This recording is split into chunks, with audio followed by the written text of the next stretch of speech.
아마 나홀로 집에라고 하는 영화를 다들 보셨을 텐데요. 어린아이가 부모님이 부재 시에 도둑이 둘 쳐들어오는데 참 재치 있게 또 지혜롭게 그리고 담대하게 그리고 너무나 태연하게 그 두 명의 그 도둑을 오히려 요리한다라고 할 정도로 그렇게 담대하게 일을 처리하는 내용이 나홀로 집에라고 하는 그 유명한 영화죠. 두려워해야 될 상황에서 오히려 두려워하지 않고 당당하게 담대하게 적들을 혼내준다라는 그 뜻밖의 스토리, 그것이 나홀로 집에에서 말하고 있는 내용의 핵심일 것입니다.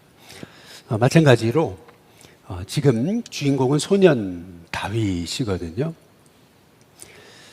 이스라엘 전체 군사들도 너무 두려워하고 떨고 있습니다. 골리앗을 바라보니까 3m 가까이 되는 그의 키, 그리고 그가 쓴 투구와 갑옷, 또 그가 들고 있는 칼, 창을 보니까 절대 자기들이 싸워서 이길 수 있는 사람처럼 보이지 않는 거거든요. 그래서 이스라엘의 군사들이 무려 40일 동안 그렇게 벌벌 떨고 도대체 그와 싸울 수 있는 그러한 용기조차 갖지 못하고 있었을 그때에 다윗이 오히려 사울 왕을 찾아가 가지고 내가 그와 싸우겠다라고 그렇게 말하고 있지 않습니까? 먼저 놀라운 것은 이 소년이 어떻게 사울 왕에게 그렇게 담대하게 나아가서 내가 싸울 수 있겠다고 그렇게 얘기할 수 있었을까라고 하는 부분이고요. 또 하나는 32절에 보면은 다윗이 사울에게 말하거든요. 그로 말미암아 사람이 낙담하지 말 것이다. 이게 소년의 얘기인지 아니면은 전쟁에서 완전히 수많은 전쟁을 겪고 싸움꾼으로 여러 승리를 경험한 백전노장의 그러한 얘기인지 분간이 안 될 정도로 다윗은 너무나 담대하고 그리고 오히려 사울을 가르치고 있는 것을 우리가 이제 보게 되지 않습니까? 그러면서 다윗이 사울에게 말하죠. 내가 저 블레셋 사람과 싸우겠습니다. 그렇게 자기가 가서 저와 대결하겠습니다 라고 선전포고를 하지 않아요. 우리는 여기서 도대체 다윗의 그 담대함이 어디서 나온 건가 라고 하는 것을 우리는 묻지 않을 수가 이제 없는 거죠. 우리는 두 가지 가정을 해볼 수 있습니다. 다윗이 진짜 다윗의 고백처럼 상황을 뛰어넘는 담대함이 있는 사람이었는가, 아니면 어려서 뭘 모르고 지금 허풍을 떨고 있는 무모한 허풍쟁이인가, 어린아이의 무모한 얘기인가 라고 하는 것을 우리가 묻지 않을 수가 이제 없는 거죠. 그런데 우리가 잘 알고 계시듯이 다윗은 지금 어린아이가 뭣도 모르고 허풍만 떠는 그런 무모한 허풍쟁이의 그러한 모습을 보여주고 있지 않잖아요. 오히려 정말 너무나 놀라운 용기로 골리앗을 무너뜨리지 않습니까? 우리는 여기에서 다윗이 이렇게 담대할 수 있었던 그 원인은 어디 있었을까라고 하는 것을 말씀을 통해서 우리가 발견하게 이제 되는 것입니다. 먼저 첫 번째는 다윗이 이렇게 담대할 수 있었던 원인은 그가 과거에 얻었던 승리의 경험 때문인 거죠. 인생은 결국 경험이 쌓여서 가치관이 생겨지는 거고요. 이 경험들이 모아져서 한 인생이 세워지는 것이다 라고 볼 수가 있습니다. 그래서 우리가 삶에서 겪는 경험들, 이것은 사실 나를 만들어가는 그러한 과정이다 라고 이제 볼 수가 있는 거죠. 다윗이 지금 무모하게 골리앗을 향해서 내가 저와 싸우겠습니다 라고 얘기할 수 있었던 것은 애가 어려가지고 뭘 몰라가지고 지금 까분다고 이런 얘기가 아니고요. 다윗은 어렸지만 그러나 과거에 그는 끊임없는 승리의 경험들을 가진 사람이었다라고 하는 것을 볼 수가 있는 거죠.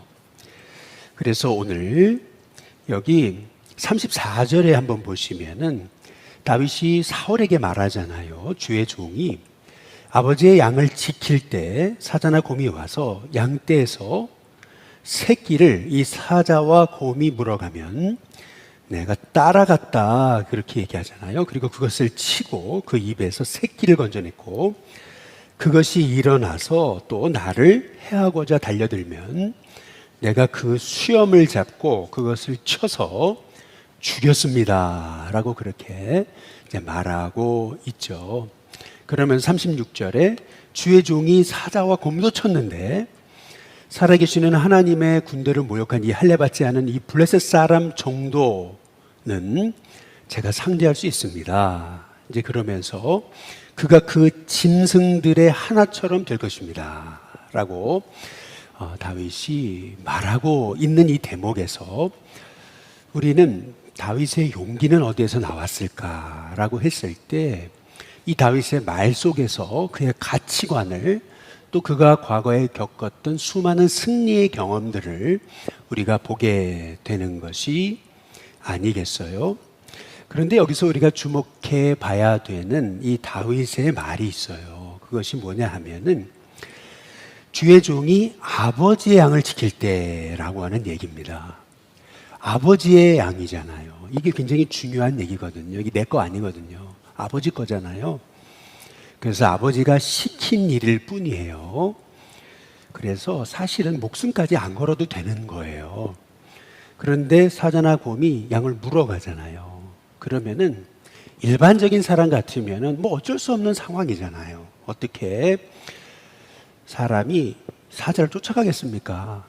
그러니까 이건 어차피 안 되는 일이지 뭐 어차피 저거 내 것도 아니고 나는 아버지가 시킨 일만 하는 거고 또 다른 사람들도 이런 일 겪으면 다 저렇게 그냥 내버려 두는 거야. 이제 이렇게 얼마든지 자기의 상황을 합리화할 수 있었음에도 불구하고 다윗이 얘기하는 핵심이 있잖아요. 그게 뭐냐 하면은 35절에 보면 내가 따라가서 그랬어요. 따라가서 그것을 쳤다라고 말하잖아요. 여기서 중요한 얘기가 있는 거죠. 분명 이 양은 내 거 아니에요.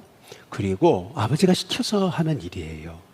그리고 양을 침에 있어서 사자가 양을 물어가는 거, 이거는 비일비재하게 있는 일이에요. 더구나 내 목숨까지 걸 필요는 없는 일이라는 거죠. 다들 그냥 사자가 물어가면 어쩔 수 없었다 해도 별로 큰 문제가 되지 않는 그런 상황이었던 거죠. 그러나 다윗의 달랐던 점은 뭐예요? 그것은 뭐냐 하면은 최선을 다해서 자기에게 맡겨진 이 양을 지키려고 노력했다라고 하는 거죠. 그 노력하는 과정에서 다윗이 했던 일은 뭐냐 하면은 그 사자나 곰을 쫓아간 거예요. 최선을 다한다는 게 뭐예요? 어차피 물어갔으니까 내일 아니고 어차피 나 할 수 없는 일인데 포기하고 해보지도 않은 게 아니고 다윗은 최선을 다해 본 거죠. 어떻게 하든지 간에 저 양을 살려내야 되는데 우리 같으면 그러죠. 아니 사자가 물었는데 이미 죽었어. 그러니까 어차피 못 살려내는 건데 하면서 얼마든지 스스로 합리화할 수 있었던 여러 이유들은 많았습니다. 그리고 사람이 빠르겠어요? 사자가 빠르겠어요? 사실 생각하면 어차피 안 되는 일 할 수 있었던 일이죠.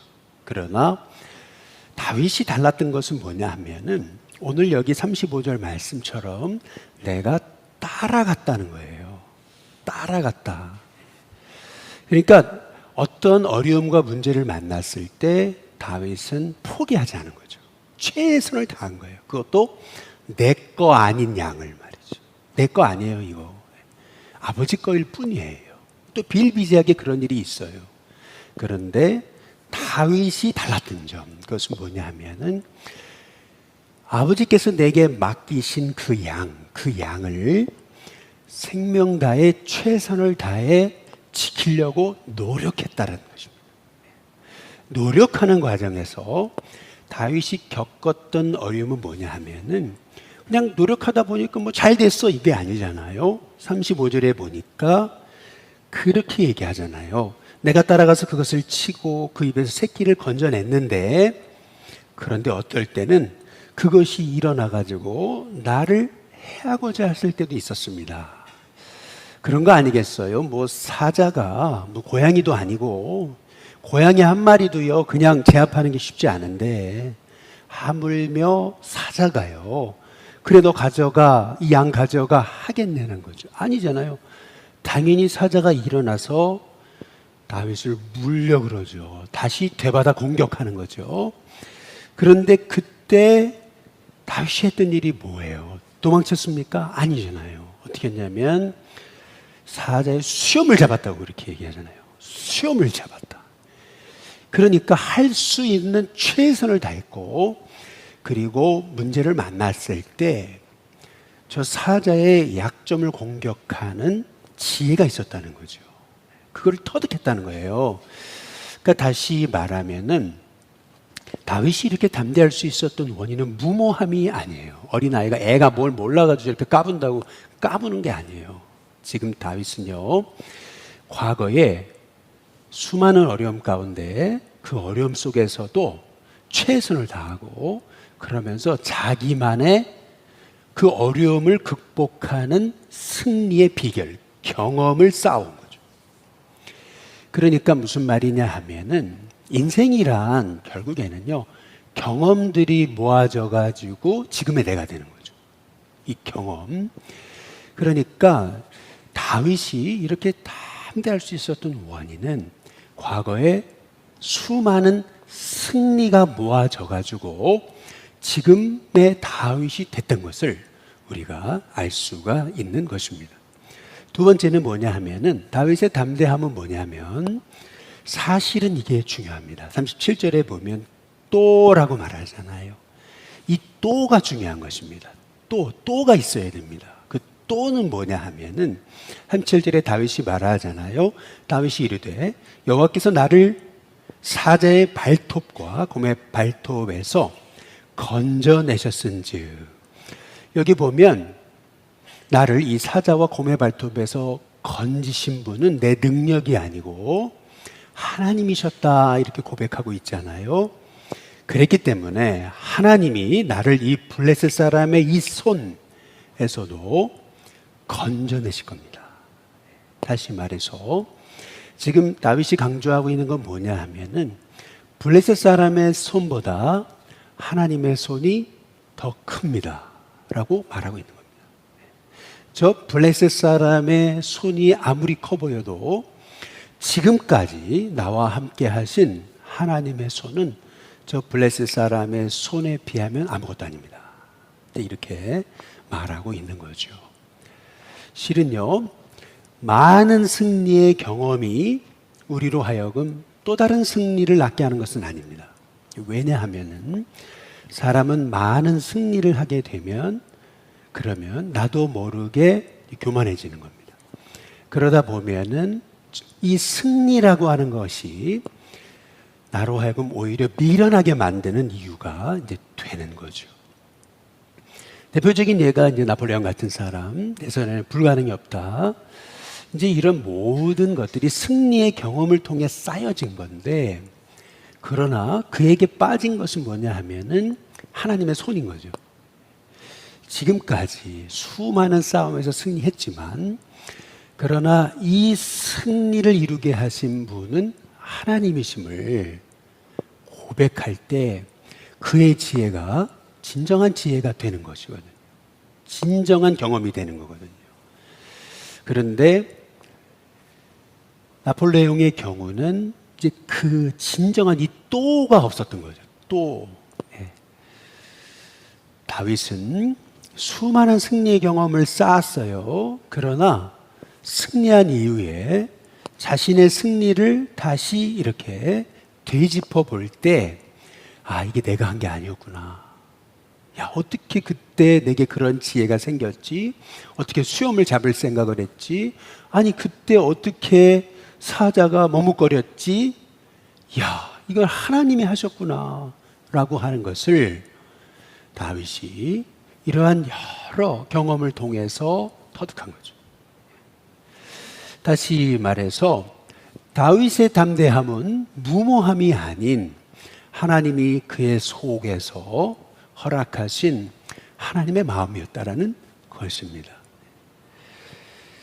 그래서 오늘 우리가 주목해 봐야 되는 것은 뭐냐 하면은 세 번째, 다윗의 담대함의 비결은 뭐냐 하면은요, 실은 자신만의 물맷돌에 있었던 것입니다. 다시 말해서 다윗은 이러한 여러 어려움을 통해서 다윗은 하나님의 도우심을 경험했고, 그때마다 자기만의 문제를 푸는 물맷돌을 익혀온 거죠. 그래서 오늘 여기 말씀에 보면은 사울이 다윗이 이제 전쟁하러 나가겠다 그러니까 자기 투구를 세워주고 갑옷을 입혀주고 그리고 자기의 칼을 넘겨주잖아요.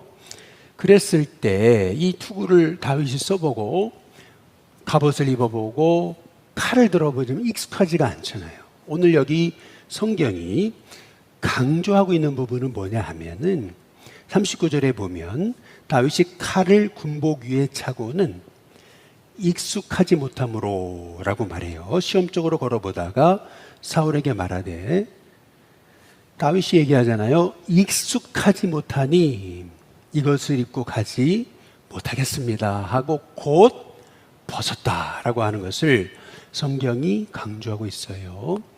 다시 말하면은 다윗은 여러 어려움을 통해서 자기만의 문제를 풀어가는 하나님이 주신 지혜, 물맷돌을 사용하는 익숙함을 배웠다라는 것이죠. 그랬기 때문에 다윗은 40절에 보니까 손에 막대기를 가지고 가잖아요. 시내에서 매끄러운 돌 5을 골라요. 골랐다라는 게 굉장히 중요하죠. 그냥 아무 돌이나 가진 게 아니에요. 딱 자기 손에 맞는 걸 고른 겁니다. 그리고 자기 목자의 제구, 그 주머니에 딱 그거를 넣잖아요. 그때 다윗의 마음에는 하나님, 과거에 나와 함께 하셨던 하나님, 이번에도 함께 하실 줄 믿습니다. 딱 그 고백을 하고 손에 물매를 쥐고 블레셋 사람에게로 당당히 걸어가잖아요. 여러분, 이 장면에서 우리가 주목해 봐야 되는 것이 있는 거죠. 하나님은 왜 우리에게 어려움을 주시냐는 거예요. 하나님은 왜 내 삶에 뜻하지 않는 이런 위기 상황을 허락하시느냐라고 하는 겁니다. 그 이유는요, 오늘 말씀을 적용해 본다면 나만의 물맷돌을 준비하라고 하시는 사인인 거죠. 너만의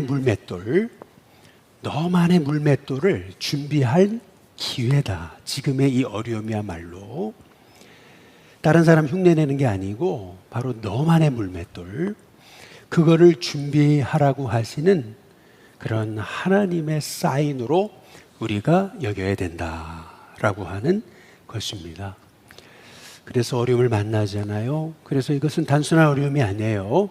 이 어려움을 통해서 하나님은 나를 연단하시는 건데, 그 연단을 통해서 네가 하는 게 아니다, 내가 너를 돕는 거다. 그런데 그 어려움을 통해서 하나님은 우리에게 우리만의 그 문제를 풀어가는 그 물맷돌을 사용하는 법을 배우기를 원하시는 거죠. 그렇다면 여러분에게 문제가 찾아왔을 때 다윗과 같이 준비된 물맷돌이 있냐는 거죠. 준비된 물맷돌이 있는가라고 하는 것을 우리가 한번 여러분 자신에게 좀 물을 필요가 있습니다. 예를 하나 이제 들어보자면은 이제 이런 거죠. 처음에 이제 단독 목회를 제가 나갔을 때 저희 교회는 유원지였어요. 유언지 잘 아시잖아요. 토요일과 주일이 제일 바쁩니다. 그러다 보니까 성도가 있으면 뭐예요? 주일날 교회를 못 나오게 되는 거죠. 이제 그런데 이제 교회는 빚이 수천만 원 있었습니다. 이런 상황에서 제가 할 수 있는 게 없더라고요. 그래서 하나님 어떻게 하면 좋겠습니까? 하나님 왜 저를 여기에 보내셨습니까? 하나님 이 문제를 어떻게 풀어가면 좋겠습니까? 이제 기도하는 중에 하나님이 주신 마음은 가서 전하라, 복음 전해라 라는 거였고요. 그래서 1:1 전도를 시작했던 거고요. 그리고 여름 시즌, 겨울 시즌이 되면은 9에서 10개의 수련회 팀을 받은 겁니다. 교회를 새로 지었어요. 그랬기 때문에 깨끗하고, 그리고 유원지니까, 그러니까 얼마든지 많은 수련회 팀이 올 수 있었던 거죠.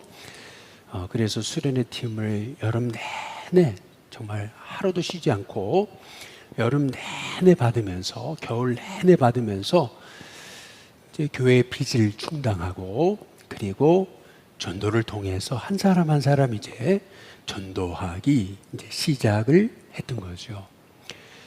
그런데 일신교회에 와서도 할 수 있는 게 없잖아요. 그래서 전도하기 시작했던 거고, 그러는 가운데 우리 일신교회가 이들 푸른 학교를 통해서 지역을 섬기고 하는 여러 방법들을 통해서 이제는 우리가 봄 시즌이 되면은 지역의 분들을 모시고 나들이를 나가잖아요. 원래 이제 2번을 나갔었는데 이제 재정으로 너무 많은 재정이 투입이 돼서 작년에 이제 1번을 했고요. 그리고 올해도 1번만 할 예정입니다. 그런데 사실은 서울이라고 하는 지역에서 시골이라고 하는 곳도 그래요. 사실은요, 교회가 무슨 행사를 한다 그러면 교인보다 동네 사람이 더 많이 와가지고 교인들과 동네 사람이 엮이고, 그래서 그들이 하나님의 말씀을 들을 기회가 생기고, 그래서 교회라는 울타리를 알아가고, 아, 교회가 나쁜 곳이 아니구나, 아, 교회가 좋은 곳이구나, 아, 교회가 우리를 위해 기도해 주는 곳이구나, 아, 교회 다니면은 아, 저런 기쁨이 있는 거구나 라는 것을 하나 둘씩 이제 알아가면서 한 사람 한 사람이 이제 전도되는 거, 이제 이런 것들이 이게 실은 하나님이 우리 일신교회에 허락하신 또 하나의 물맷돌이거든요. 이게 물맷돌이에요. 그래서 저는 우리 성도님들께 부탁드리기는 이 물맷돌, 1년에 1번 사용하는 물맷돌이지만, 그러나 하나님 이 물맷돌을 통해서 우리가 다윗처럼 세상의 골리앗을 무너뜨리는 지혜를, 힘을, 더욱더 온전한 방법을 우리에게 허락해 주옵소서. 기도할 수 있는 저와 여러분이 될 수 있게 되시기를 주님의 이름으로 축복합니다. 실은요, 우리의 삶에 많은 어려움이 있어요. 그러나 그 어려움은 하나님이 우리에게 그 어려움을 통해서 너만의 물맷돌이 준비되었냐, 하나님이 우리에게 가르치시는 실은 하나님의 훈련의 과정이라는 거죠. 우리 자녀들이 실은 인생의 어려움을 만나요. 그랬을 때 우리는 기도해야 돼요. 하나님, 내 아들이, 딸이 지금 골리앗을 만났습니다. 그런데 이 골리앗 앞에 주저앉는 법을 배우지 말게 하시고, 오히려 이 골리앗을 무찌를 수 있는, 뚫고 나갈 수 있는 자기만의 물맷돌을 갖추게 하여 주옵소서. 우리가 기도하는 하나님의 종들이 되게 될 때 우리 자녀들이요, 다윗처럼 이 물맷돌을, 다윗이 자기만의 물맷돌 다루는 법을 배우게 된 것은 실은요, 작은 일에 최선을 다하는 거잖아요. 그리고 그 작은 일에 최선을 다하는 일을 통해서 아, 하나님이 도우셨구나, 하나님이 하시는구나 라고 하는 것을 배워가잖아요. 그러면서 어떤 문제도 이제 뚫고 나가는 그런 방법을 이제 배워 나가는 것이거든요. 그런데 인생에는 수많은 골리앗이 있는 겁니다. 수많은 골리앗이 있는 거예요. 그런데 실은 오늘 이 사울을 잘 보셔요. 사울을 잘 보시면은요, 사울의 언어는 뭐냐 하면은 이거예요. 넌 안 돼예요. 넌 안 돼. 이게 사울의 언어입니다. 여기 잘 보시면 33절, 사울이 다윗에게 이르되 내가 가서 저 블레셋 사람과 싸울 수 없으리니 너는 소년이고 그는 어려서부터 용사다. 너는 애지 않냐. 근데 저 사람은 어려서부터 지금까지 전쟁에서 뼈가 굳은 그러한 싸움꾼이다. 쉽게 말하면 너는 지금 어린애인데 너 추성훈과 싸우는 거야. 너는 안 돼 어차피. 여기 잘 보시면 사울의 언어는 뭐냐 하면은 안 돼요. 넌 안 돼. 그렇잖아요. 넌 안 돼. 그런데 다윗의 언어는 어떤 거냐면 하나님이 도우십니다. 하나님이 함께 하셨습니다. 이번에도 하나님이 함께 하실 줄 믿습니다. 근데 이게 무모함이 아니고 그동안 싸워왔던 경험이고 하나님의 도우심이었기 때문에 이번에도 무모함으로 가지 않고 다윗은 물매를 딱 준비하고 돌을 집어넣으면서 하나님께 기도하는 거죠. 하나님이 하나님 되심을 보여달라고. 그렇게 됐을 때 결국에는 다윗은 골리앗을 무너뜨리는 그러한 놀라운 하나님의 은혜를 경험하는 것이 아니겠습니까? 마찬가지로 여러분, 우리의 언어도 어찌 보면 사울의 언어에 가깝습니다. 그런데 우리 자녀들에게, 우리 부모로서 자녀들에게 해줄 말은 아니야, 하나님이 널 도우실 거야. 넌 잘할 수 있어. 그래, 한번 해봐라. 우리가 격려하고 믿어주고 기도해주고 힘이 되어주는 거, 여러분 이것이 우리에게 필요한 거죠. 실은 제가 목회하면서 가장 필요했던 언어는 그거였던 것 같아요. 할 수 있다고, 하면 된다고, 하나님 도우신다고, 해보라고 하는 그 사인 있잖아요. 사실은 우리의 삶에 수많은 골리앗을 만나요. 제가 이제 목사님들을 만나면은 하시는 말씀들이 있어요. 그것은 뭐냐면 서울 중심은 안 돼. 안 돼. 어차피 안 돼. 나도 다 해봤어. 이거예요. 이거. 언어가. 예. 그런데 하나님, 저도 닮아가고 있습니다. 제 마음도 그렇습니다. 두려움이 너무 많습니다. 이게 하나님 앞에 고백하게 돼요. 그런데 그렇다고 해서 무모하게 그냥 돌진하라고 하는 얘기가 아니고요. 우리가 이 다윗의 모습을 통해서 다윗이 된 건 뭔가? 승리의 경험이죠. 하나님 도우셨잖아요. 그리고 물매를 준비했잖아요. 그렇잖아요. 그렇게 됐을 때 하나님이 우리 자녀들에게도 우리에게도 허락하시는 그러한 물매는 뭘까? 우리가 준비해야 되는 물매는 뭘까? 골리앗의 손보다 하나님의 손이 더 큰데, 하나님, 우리로 하여금 골리앗의 손을 보지 않게 하시고 하나님의 손을 보게 해달라고. 여러분, 그것이 우리의 기도의 제목이 돼야 되지 않을까요? 오늘 우리는 이 다윗의 모습을 통해서 하나님의 사람은 어떻게 만들어지는가라고 하는 것을 보는 것입니다. 우리의 삶에 많은 어려움이 있어요. 낙심하고 싶고 절망하고 싶고 그래요. 그러나 하나님, 우리도 다윗처럼 끊임없는 승리의 경험을 갖게 하실 때 이것이 작은 일에 최선을 다함으로 내게 하나님 주신 승리의 경험이 되게 하시고, 뿐만 아니라 그때마다 하나님 도우시고 또 어려움을 통해서도 실패를 통해서도 배우게 하시고, 뿐만 아니라 그러한 여러 인생의 어려움을 통해서 하나님, 나만의 물맷돌, 우리 자녀들만의 물맷돌, 우리 일신교회만의 물맷돌, 하나님 그것이 무엇인지 발견해서 그래서 우리의 삶에 뜻하지 않는 어려움, 골리앗 같은 문제를 만날 때 하나님 제게 제 주머니 안에 그 물맷돌 5개가 있게 하옵소서 기도할 수 있는 저와 여러분이 다 되시기를 주님의 이름으로 축복합니다.